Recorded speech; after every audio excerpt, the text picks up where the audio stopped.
everyone. Welcome to the Humans of Forensic podcast. Joining us today, we have Professor Eugene Liscio. He is a professional engineer in the province of Ontario and an adjunct professor at the University of Toronto. I'm Sunny. I'm a second year rep for the IVNBI Society, and I'm joined today here with Zainab. Hi, I'm Zainab. I'm a first year rep, and I'm your co-host for today. So our first question for you, Professor Liscio, would you mind introducing yourself and just telling us a little bit about what made you interested in forensic engineering?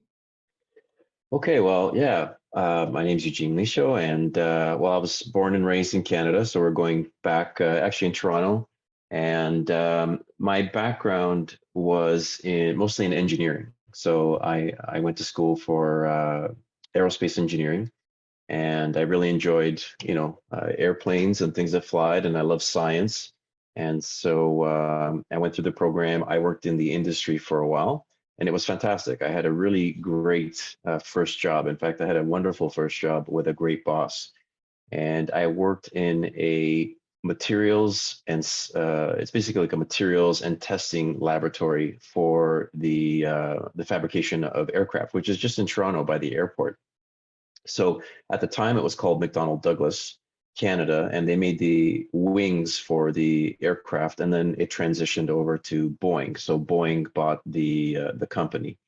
But in the lab, we did a lot of failure analysis. So anything that failed on the aircraft went through us. So we had to do the investigation as to why did it fail, what happened. Was it, you have to use really a lot of uh, testing and deduction and trying to figure out like what happened. And sometimes it wasn't easy. I mean, you were getting out down into like very, very fine details about chemicals and things like that. So I had a fantastic first boss. And he was just a wealth of knowledge, and he gave me just a lot of backing, a lot of confidence and stuff like that. So anyway, after that job, I decided that I'd never traveled. So, you know, poor student, couldn't really get out much or whatever. And growing up, we really didn't travel a lot. So, travel was more like driving around or whatever. So I decided that I would take a job which was just over the border in the US. And so that job had a lot of travel. So, in fact, was one of the first questions I asked about the job was, is there going to be any travel? And they said, oh yeah, there's going to be travel. And sure enough, um, I ended up traveling the world. So and they weren't short trips. They were, hey, we need you to go to France for 6 weeks. It was like, okay. So I'd go and then you'd come back and then, hey, we need you to go to South Korea for 2 months. And be like, okay, let's go there. And so I did that for almost 5 years. And so you're at, and I'm getting to the part about where I got into forensics. Um, it was the first time that I actually had seen something related to 3D. And engineers do a lot of 3D work. So it wasn't that I wasn't doing 3D work. I was designing things, even in university. They were CAD programs and drafting in 3D, making parts in 3D and things like that. But that was something that was very common. But the thing that amazed me once, I was at a company in Seattle, and they were showing me this instrument that was a laser tracker. And so there's a little glass prism, and this glass prism, you could walk around and the laser tracker would follow. So everywhere you'd go, this thing would follow. And they use this for measurement. So they would put it on like a jig or a fixture or something, and they could measure exactly where that part was. And of course, in the aerospace industry, you have to do things very, very accurately. So I never forget that to this day. I just thought it was such a cool instrument anyway, measuring all these things in 3D. So what also happened was because I was on the road a lot, I interacted with customers and things like that, and I had sort of formulated my own idea for a machine, a new machine that I thought the company could have used at the time. So I designed it in 3D, and so I built it all up. But I also animated it. So I had parts moving and things doing different things, and I took a little camera and I made a little animation. And this is back in the late 90s, right? So this is a long time ago, and by today's standards, it would be laughable. But I had sent it off to the engineers at the company, and within 5 minutes, they had responded like, "How the heck did you do this? This is amazing! What a great idea!" And that was the first time that it made me realize, or it really hit me, that when you can take something that's very complicated and you can turn it into something which is visual, people can understand what you're talking about. And so I had looked at a number of different areas at that time. I really enjoyed doing this 3D work and animation. And I started looking at aerospace, automotive, industry, automation. And then I came upon forensics, people doing forensics work. So I started looking through the internet, and I'd find something and I'd print it out, and then I'd read it, and I was super interested. Then I'd do something else and I'd read it, and I thought, my goodness, like what a great opportunity. And if you think about the complexity of a crime scene and events that unfold, witnesses saying something happened, and multiple factors going on under a very stressful situation, it's very difficult to communicate these kinds of things. But when you show them visually, right, they become very clear. And so I had the idea. Would have been around 2000, even before that. This is what I wanted to do. So anyway, I moved back to Canada. I got another job, an engineering job. But while I was doing that job, I was also working to build up my skills as a 3D animator and 3D modeler and stuff like that. And so fast forward 2005, I decided that I'm going to officially do this. And so I started a company in 2005, and that's how I jumped in to starting this whole thing. And yeah, it's 17 years now. So a lot has happened since then. Wow. So, so you started off as aerospace. What made you decide, and you were interested in 3D, what made you decide to like go into the forensic side of it rather than just continue with aerospace and incorporate 3D into it? Well, I think it was mostly, well, there was a couple of things. There were a few factors. So one of them was that I was interested in working for myself. And this I thought I saw was an avenue for doing that. The other was, of course, that I saw there was some opportunities there. And of course, with an engineering background, you bring something to the table that a lot of people didn't have. Um, in areas such as collision reconstruction or accident reconstruction, there are a lot of forensic engineers that work. So people that do biomechanics and things like that. But there weren't a lot of engineers doing crime scene work. So I thought that was really interesting, and yeah, I just decided that I would go in and just kind of have a look, and maybe I would help people. Now, when I started, it was mostly on the civil side, right? So car accidents and civil suits and things like that, fires, or obviously when you get into litigation like that, there's insurance money. So it's low hanging fruit when you're starting a business, because that's where the money is. If you just jump into crime, it's a little bit more difficult. So as a starting point, things like traffic accidents and car crashes and things like that, that was a place that I started. But one distinction there was that I didn't make myself, or I didn't call myself, an accident reconstructionist. There were plenty of those all over in the US and Canada. I said that instead of becoming a competitor with those people, why don't I make them all my clients? And what I could do is just offer services, doing animations and doing things that they potentially didn't have the skills to do.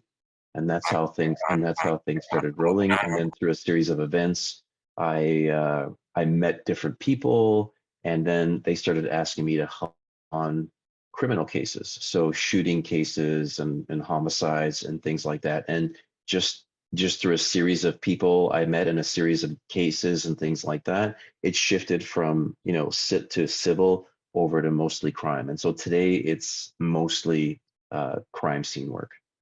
Okay, so about the crime scene work that you do today, can you just describe like a day in the life for you? Like, what do you do? So there are many aspects to my work, but let's just talk about the cases right now. So typically, and again, it's changed over the years, but today I do about 50% of my work is from the US, and about 50% now is from Canada.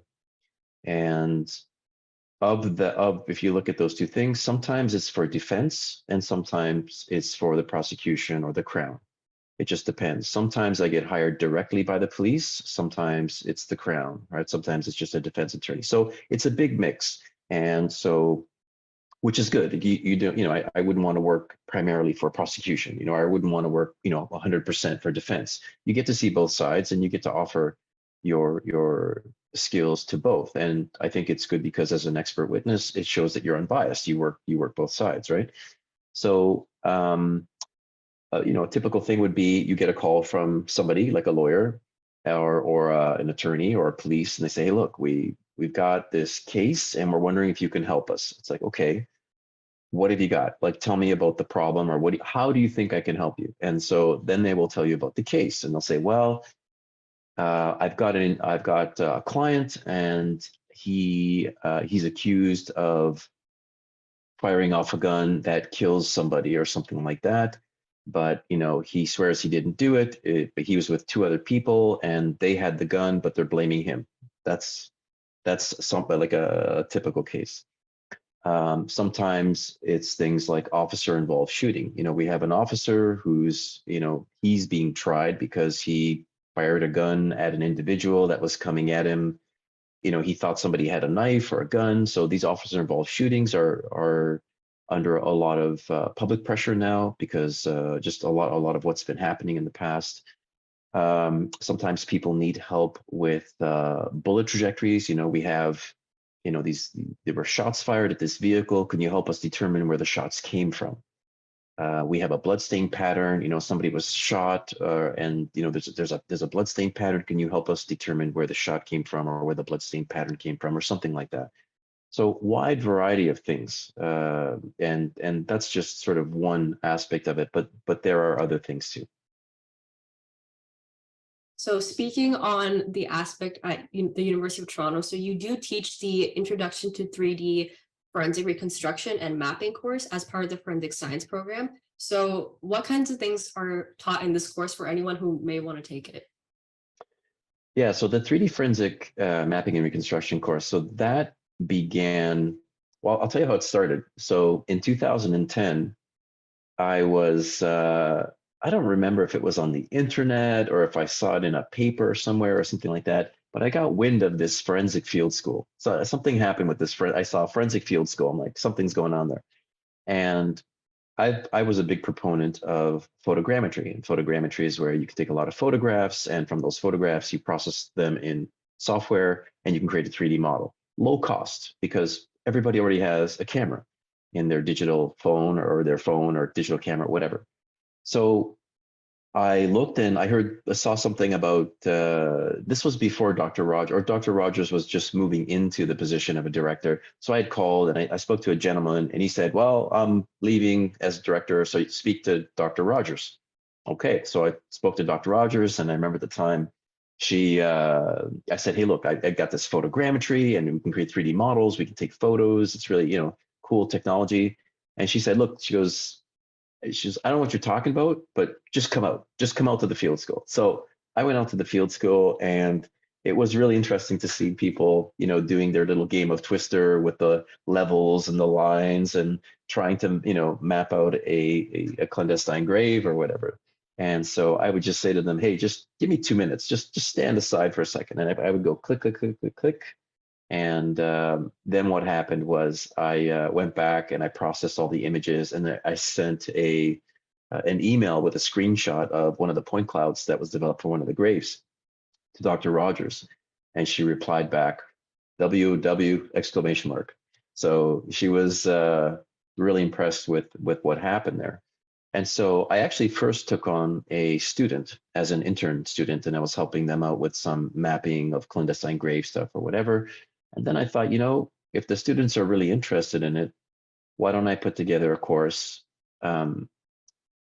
just showing or trying to teach all the different skills and technologies that are out there for 3D reconstruction and mapping and that sort of thing, because there's no one place to go to pick up these skills, right? It was something that I had learned from taking a course here and taking a course there, a lot of self-learning, a lot of time dedicated to experimentation, testing, a lot of failed experiments, and calling people at companies overseas and everything else. So being able to bring it all together and then give it to the students, I thought would be a good idea. And the timing just worked out perfectly. So literally, I had spoken to Dr. Rogers. I said, hey, what do you think about if I put a course together? And she said, perfect timing. She goes, next week, I'm having a meeting with the dean. She goes, send me something right away. Sent her something. And it just came back right away. Love the idea. Let's do it. Let's go for it.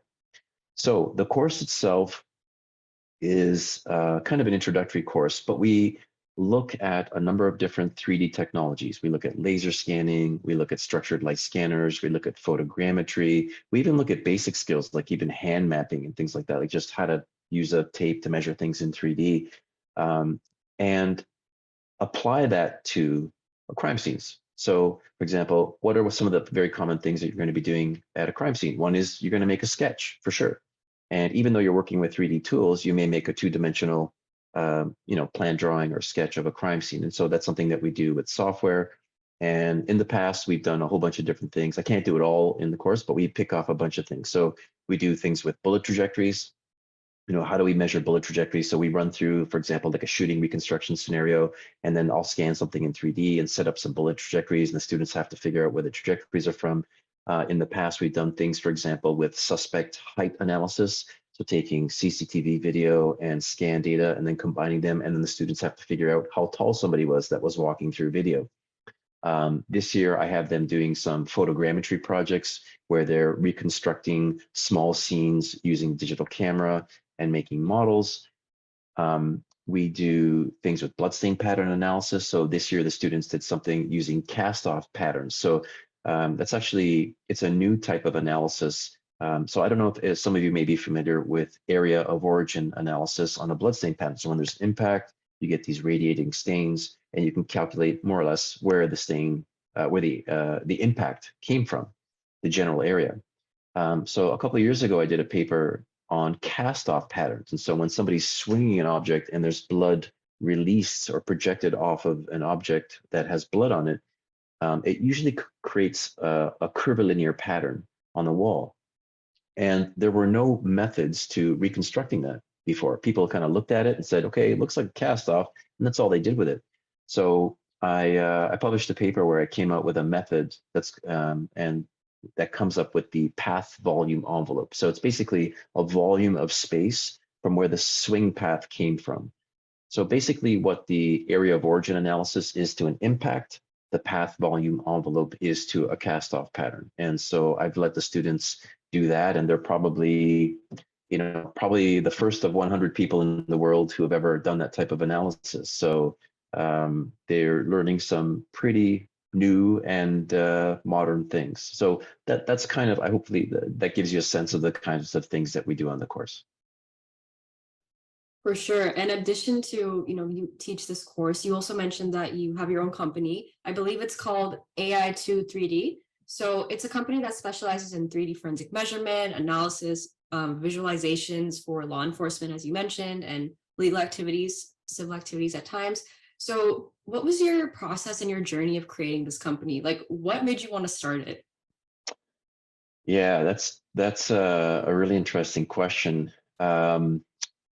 And just a lot of it has to do with sort of where your mind is at certain times in your life, and at that time I had been working already for a little while, and I thought it was just fascinating to try and do something on my own, and see, like, could I actually survive like running my own business.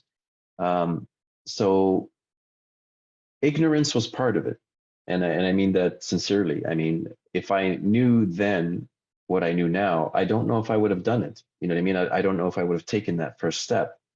But I'm glad that I did. I haven't, ever since starting on my own, there hasn't been a second where I've looked back and said, oh, I wish I had, just stayed where I was or whatever. And I'm pretty enthused every day. I mean, I do so many different things and so many interesting things. It's just a variety of different things that I'm very pleased with the way things are going. So yeah, starting that journey is tough, right? Because you're going on your own, you're taking a big risk, right? There's a financial risk, you could lose your job, but the way I looked at it, I said, you know what? I'm an engineer. I've got my Peng. I have a lot of things backing me, and if I decide that this is not for me, or if I fail, I'll just I'll just get an engineering job. I'll just, get another job and try again. It wasn't the end of the world. So yeah, I was very careful about it too. So I didn't just like jump in and then, leave everything behind. I was building skills for 5 years. So while I was working at that other company during the day, I'd be doing my regular work, but at night I would come home, and on the weekends and evenings, I'd be starting to build my skills. Was starting to make connections. I was asking around, like, who's doing this, who's doing that. Reading a lot of reading on what was out there, technology and things like that. And like I said, once little by little, you build your skills until I got to a point where I felt like, you know what, I think I can do this now on my own. And so, yeah, like I said, it wasn't like a quick jump. It was more of a long development and sort of a plan that I had, and very careful because, I didn't want to, if I made the jump and I just went in, actually, I probably wouldn't have survived right away because I didn't have the skills. So you have to make sure that you're ready. And yeah, and that's kind of what happened and how it started. And good people, you have to rely on good clients and clients that helped me out initially when things were tough. They had worked for me, and I think the university helped quite a bit. And also, when I started with the university, something else that I think helped a lot too was publishing. Working with a lot of the students, students like yourselves. And so I take on a lot of intern students. So last year I had 7 intern students. So it's a lot because I'm not a big company, meaning, it's me and I have an assistant that helps, but we do a lot of work with students and try to um, just figure things out, validate things. And I was always like that at the very beginning. That's what I was doing. I was trying to figure things out. How does this work? Like, does it work? Is it useful? A lot of failed experiments, but some work. And the things that work, you're like, well, okay, now I know. I didn't know before, but now I know. And then you're better for it, and you kind of move on. So, with all the students that I've had, we do a lot of research and publication. We try to publish as much as possible, and it's good for me and it's good for the students because they have a paper that they can say that they published. They have their, it's something they can put on their CV, and it makes a contribution to the whole area of forensics. So seeing as you take on interns, would you say that you generally get more forensic science students as interns, or do you get like engineering students? Like, seeing as it's an evolving field, is it generally made up by engineers? No, it's mostly forensic science students. So the majority are forensic science and from all different backgrounds. I mean, I've had students that, major in psych, um, chemistry, biology, a few that are anthropology majors too. I do have an engineering student this year from U of T. So it's a true engineering student, no forensics or anything like that. So we're working on something separate, which is related to that cast off thing I was talking about, cast off pattern stuff. So, I take students from U of T, and I also take students from Trent. I take students from Ontario Tech, and very recently I became an adjunct professor at Laurentian as well. So I'll probably be getting a student from there in the future. Okay. And so would you recommend your field to students in the forensic science program? Would you recommend it to engineers who maybe took the same path as you? Maybe they're in like electrical engineering or aerospace engineering. Would you recommend them to, look at this field and pursue it? Well, yeah, I think the forensic science students, look, I'll be honest with you, you don't have to be an aerospace engineer to do the work that I do. There are some things perhaps some things I may understand a little bit better or something like that, maybe because of my background. And I like technical things, so I do jump in a little bit more. But that wouldn't preclude anyone from doing this, like anyone that was in anthropology or anyone. In fact, I encourage people to try and get in and learn these skills, especially if you're going to go out and do anything in the forensics world. Laser scanners, photogrammetry, the stuff working with drones, total stations, structured light scanners. 3D is here. It's nothing new anymore. It's been around forever. And well, I shouldn't say forever, but I mean, it's a couple of decades now it's been around. So, over 20 years is a long time. So it's nothing new. And so there are already, if you think of the police just in Canada, I mean, I'm training an agency this week. That's where I am, and I'm training them on the laser scanner. And there's a new group of people who are getting introduced to it. But they've had the laser scanner already for some time. And there were some people who were trained initially, and now they want more people trained on it. But there's dozens of scanners in Canada right now, dozens of agencies that have the laser scanner. And so, that's a good sign. In the US, there's a ton, and overseas, especially over in Europe, because they started with it early on. They started with a lot of 3D technologies early on. So, Germany, Switzerland, Belgium, France, England, in the list goes on and on and on. There's a ton of people that are doing this. So when you get into forensics nowadays, there very well may be an aspect that requires you to do scanning, mapping of crime scenes, mapping of collision scenes. So these are now skills that could help you in the future if you decide to get a job with, even locally in where we are with, York Regional Police has a scanner, Toronto Police has a scanner, Durham Region has a scanner. And so, they're always looking for people with these types of skills. So having that, and I think with the course and having people that come out of my course now, if they're looking to get into, forensic identification, it's a little plus. It's a little something that distinguishes them, I think, from maybe some other people sometimes. For sure, I definitely think it'll make them look more unique compared to other forensic science students. Our last question for you is if you have any advice for students who are going into the forensic science program, or maybe they want to pursue 3D forensic reconstruction. Any advice for students? Well, yeah, it would be more general advice, and that is that I find that a lot of students are not doing as much research as I would expect them to. And I don't know if that's because some undergrad students think that research is the genre of masters and PhD students or something like that. But if you're truly interested in something, there's nothing excluding you from doing research right now. And so it doesn't matter if it's chemistry, if it's biology, if it's whatever it might be, get involved and get busy. Get in there, do your reading, do your background, do the testing, get in touch with somebody. Most of the times, um, I mean, I do it with intern students. So intern students come to me and say, hey, whatever. But if somebody came to me and said, hey, I'm really interested in doing this, and they have actually in the past, they said, look, I'm really interested in doing this. Like, could we do something? I'm usually the kind of person that would say, yeah, what do you want to do? Let's do it. So, like I said, regardless of what area that you're in, and regardless of your background too, like, I mean, you don't have to, like I said, you don't have to be an engineer to do what I do. In fact, most of the people who are in policing right now are not engineers, but they can learn the skills and they can apply them.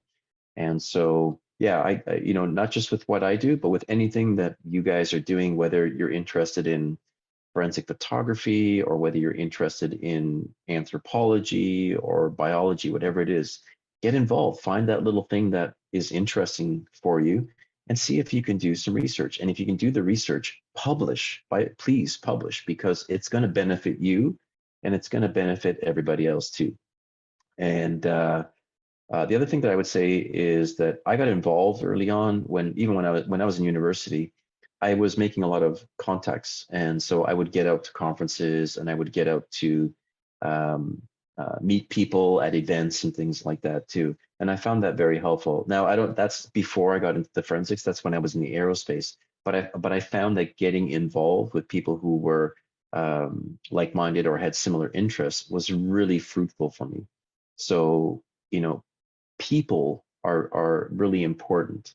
And so who you know and who you meet, sometimes it just takes somebody to open a door for you, and things just happen. So there isn't a magic button or anything, one thing in particular, but it's the multitude of things that you do in your area of interest. So yeah, definitely stay involved, try to do research if you can, stay connected with people, get out to the events, and do things like this. You're podcasts and that sort of thing. I do them too, as you know, and it's super interesting. So I think that's a good start. Of course, your marks and everything else matters too, whatever. But yeah, for me, the research and the level of involvement of a student is very important. Since you mentioned it, I do have to ask, can you talk about your podcast and what you talk about, what topics you go over it? Sure, I snuck that in there because you said it was the last question. I thought, I think they wanted to ask me something about this. Yeah, so the podcast is called Forensics Talks, and when I did it I started it in 2020, so it was COVID time, but I had the idea a little bit before then, and at first I thought I was going to talk about my work. And that took me about 2 minutes. And I thought, that's going to be boring after like a couple of episodes. So forget it. We're not going to do that. And then I thought, you know what? It'd be fantastic to speak to people who were in all disciplines of forensics. So it's usually on Thursdays when I can make it. Like it's not this week, but it's been a little bit more broken lately. But usually Thursdays at 2 p.m. But they're recorded on YouTube and they stay on YouTube. But basically, I invite people from all over the world, and it's about all kinds of different things. So I've had a forensic soil specialist. We have people that do sketches for like faces. A person that does facial reconstruction. That was Dr. Caroline Wilkinson. Dr. Etiel Dror talking about bias and things like that. We've had people talking about shooting reconstructions, about bloodstain pattern analysis. We have people sometimes who are like they have a company or something and they have a very interesting product. So for example, there's a company called ShotSpotter. And what they do is they install microphones in a city. And what they can do is when there's shots fired, it detects gunshots. And so it triangulates in on the audio to say more or less where the shots were fired from. And that this gives authorities a very quick indication of where there might be something going on. And so they can, expedite officers to that area. There's, people that do work with tasers. There's a whole bunch of different things, including even people who've been wrongfully convicted of crimes. People who are in prison because of faulty forensics, bad forensics, and bad justice system. So yeah, just a lot of different things. And it's fantastic because you meet a lot of very, very interesting people. And it's very global too. So the guests are not just from Canada. They're from the US, they're from England, they're from New Zealand, they're from Australia, they're from Europe, Germany, and all kinds of different places. So I'm hoping to keep it up. It's a bit of work because you have to do a bit of research and find out about your guests beforehand. So like I said, it takes a little bit of background work and homework and research, but it's been a great experience. And I've got 73 episodes, I think. They're about an hour long each. And I'm going to continue on. And I've got a few more people lined up. So it just comes down to how much time I have and am I actually going to be around so that I can do it. So yeah, if you're interested, it's called Forensics Talks. You can find it on YouTube. And it's also a podcast. So if you go to like Spotify and that sort of thing, I try to put them as audio. Somebody asked me, said, "Oh, you got to put it in audio because when I'm working, I prefer to just listen." So I thought, okay, that's a good idea. So yeah, that's kind of what's there. And I have other stuff on the YouTube channel, like where I do tutorials and how to do things in software. I do little experiments and I'll post those on my YouTube channel.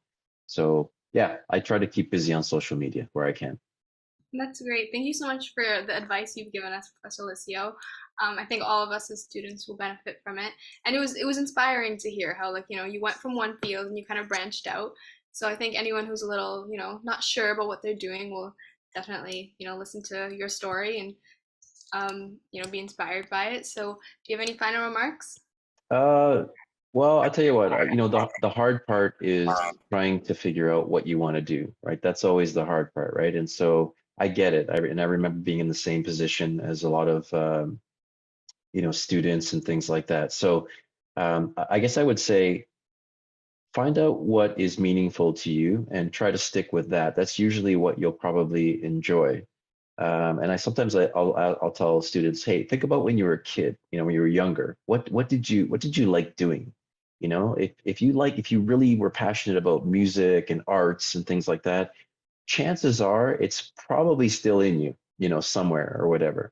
And so, you sometimes you have to kind of follow those things in order to be happy or to try to discover, what it is that you want. And I think the biggest problem with students is that the students, just most people today, there's like 5 or 6 things you like doing. That's the problem, right? It's not just if it was just one thing, it'd be so easy, right? But there's always like 4 or 5 things you're like, hey, I could do that. That's cool. I could do this too.